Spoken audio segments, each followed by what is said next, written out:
A continuación, la conferencia, facultamiento y delegación a cargo del ingeniero Ernesto Luis Che Lucio. Puede empezar, ingeniero.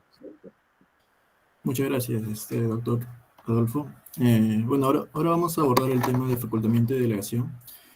El facultamiento y la delegación son capacidades y acciones que deben aprender los directivos, ya que esto les ayuda a controlar el comportamiento de las personas y mejorar el desempeño en sus puestos de trabajo.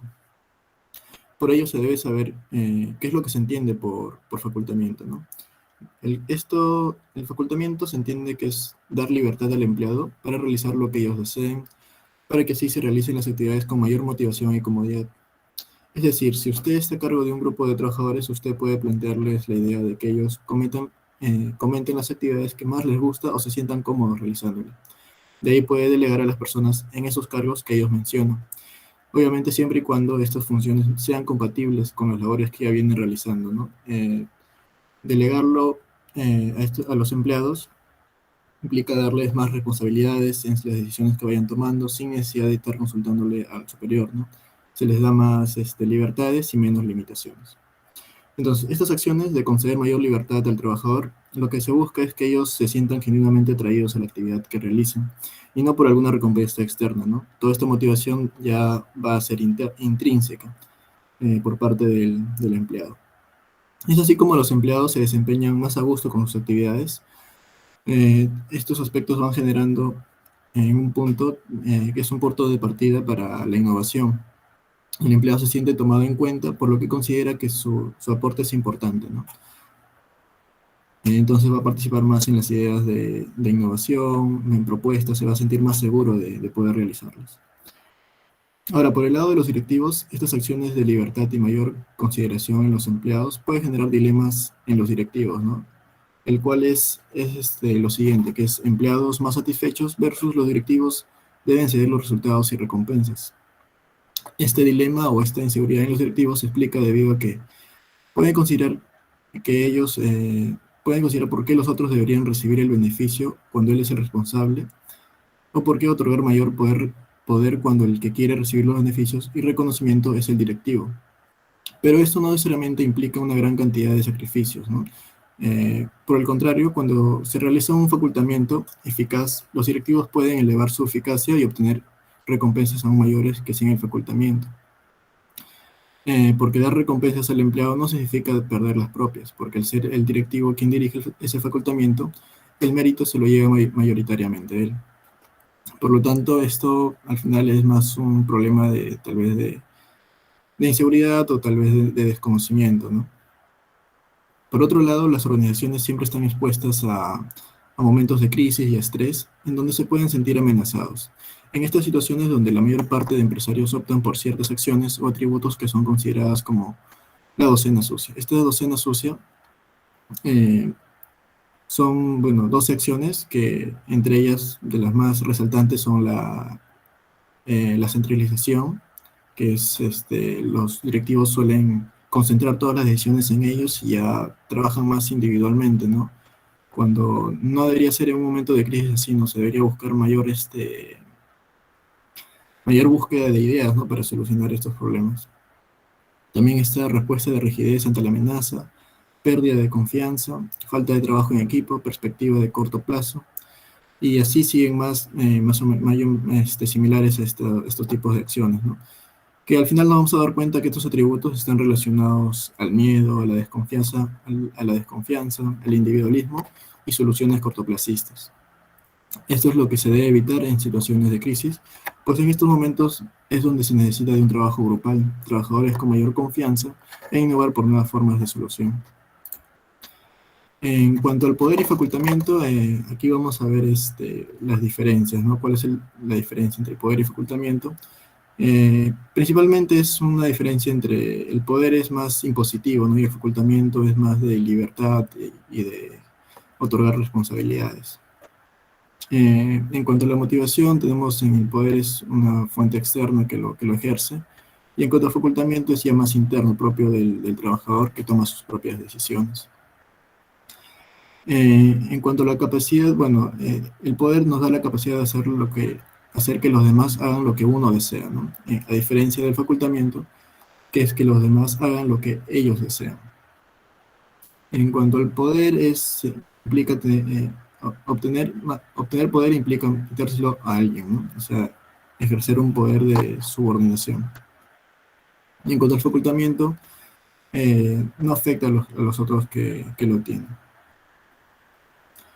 Y bueno, ahora veamos las dimensiones del facultamiento. Esto posee 5 dimensiones, el cual los directivos se pueden guiar para lograr delegar con facultamiento.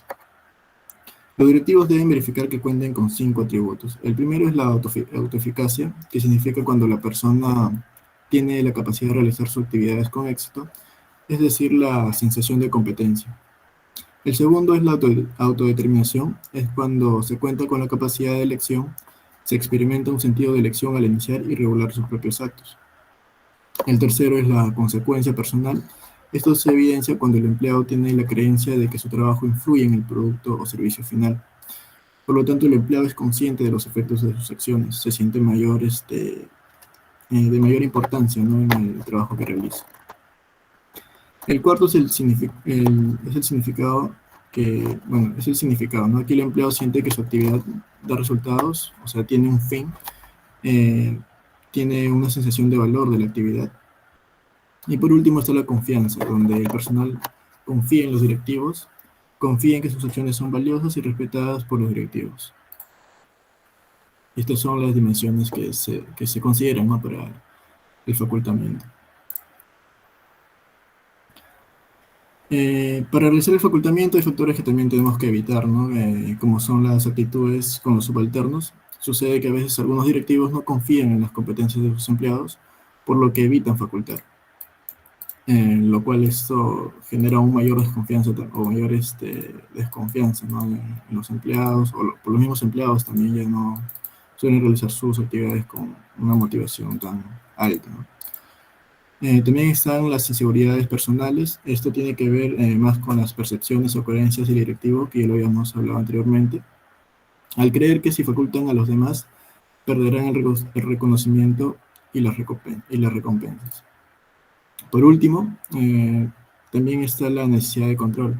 Los directivos a veces sienten la necesidad de controlar y regular todo, ¿no? Porque sienten que si no se les da las indicaciones específicas al trabajador, producirá confusión, ¿no? Cuando en el facultamiento se trata de que justamente el trabajador sea un tanto más independiente, no pueda tomar ciertas decisiones por sí mismo. Por otro lado tenemos el concepto de delegación, el cual es una acción que los directivos siempre realizan, pero si esta no es acompañada con el facultamiento puede llevar al fracaso de la empresa. Por ello, delegar con facultamiento es una práctica que posee distintas ventajas en la organización. Estas ventajas son el tiempo. Se puede vencer en el tiempo, ya que se incrementa el tiempo del directivo. También hay beneficios en el desarrollo del conocimiento de las capacidades de aquellos en quien se delegan las actividades. Por otro lado, la confianza se ve aumentada en quienes reciben las actividades delegadas. Esto, obviamente, si a un empleado le dan mayores responsabilidades o mayor toma de decisiones por sí mismo, él va a sentir que el directivo confía en él, ¿no? Entonces, por lo tanto, se aumenta la confianza en el personal en general también. Y también se incrementa el compromiso de quienes reciben las actividades delegadas, ¿no? Otra ventaja es la información. Se cuenta con información de calidad, se toman mejores decisiones. Con ello aumenta la eficacia y la oportunidad de las decisiones. Por último, vemos también una ventaja en la coordinación. Esto aumenta la integración del trabajo mediante la coordinación del directivo. Y bueno, ahora tenemos algunas recomendaciones para desarrollar el facultamiento. Son una serie de acciones, ¿no?, que se deben desarrollar para llevar un facultamiento adecuado. Como podemos ver, es articular una visión y metas claras, tener siempre a dónde se quiere ir, ¿no?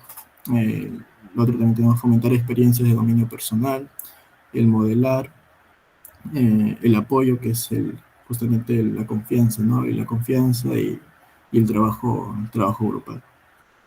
Crear una activación emocional, dar información necesaria, siempre con una información correcta y siempre de calidad, se pueden hacer muchas cosas, ¿no? Se pueden elaborar diferentes tipos de soluciones y propuestas de ideas.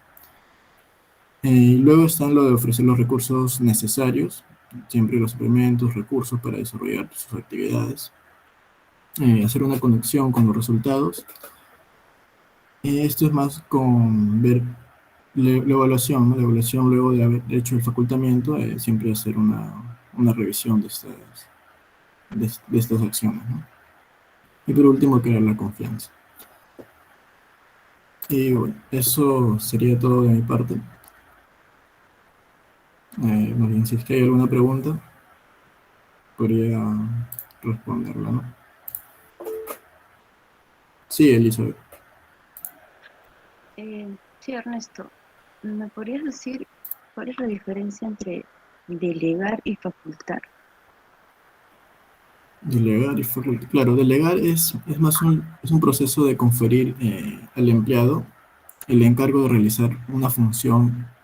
Una función ya dada. En cambio, facultar significa ceder el control y dejar que los demás tomen las decisiones, estableciendo metas que logren los resultados y reciban las recompensas, ¿no? Por lo tanto, el delegar con facultamiento, o sea, ambos conceptos, es delegar con responsabilidad, es delegar con mayor eficiencia, ¿no? Gracias. Ok, gracias también.